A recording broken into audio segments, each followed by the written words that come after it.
Hello hi, welcome to ఆన్సియా kitchen.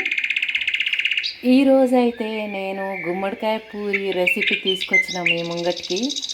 ఈ గుమ్మడికాయతో పూరి చాలా బాగుంటుంది. బ్లూబెర్రీ కెచప్తో తింటే చాలా టేస్టీగా ఉంటుంది. ఆ విధానం చెప్తాను ఇప్పుడు. ఇదైతే గుమ్మడికాయ చిన్న పావు కిలో గుమ్మడికాయ కట్ చేసుకొని ఉడకబెట్టి దాన్ని బెల్లం వేసి గ్రైండర్లో పట్టిన ఇట్లా పానకంలాగా ఉంది. హెల్త్కి చాలా మంచిది కదా గుమ్మడికాయ. అందరు సాధారణంగా తినరు. మన తెలంగాణలో కానీ దిష్టి తీయనీకే ఇండ్ల గృహప్రవేశాలు అయినప్పుడు హారతిచ్చి గుమ్మాల కాడ కొట్టుకుంటారు.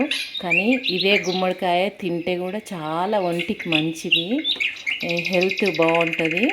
జ్యూస్ కూడా చేసుకొని తాగుతున్నాడు, బూర్ది గుమ్మడికాయ జ్యూసు. డాక్టర్లు కూడా చెప్తున్నారు హెల్త్కి మంచిదని జ్యూస్ చేసుకొని తాగమంటే జనాలు మస్తు తాగుతున్నారు. ఇది మాత్రం స్వీట్ గుమ్మడికాయ. ఇది హారతిచ్చి గుమ్మాల కాడ కొడతారు కదా, అది కొడతారు, ఇది కూడా కొడతారు. ఇప్పుడు దివాళీ దసరా వచ్చినప్పుడు ఇది కూడా స్వీట్ గుమ్మడికాయ కూడా కొడతారు. కొంతమంది కూరలు ఒంటికి మంచిదని కూరలు అట్లా తింటారు.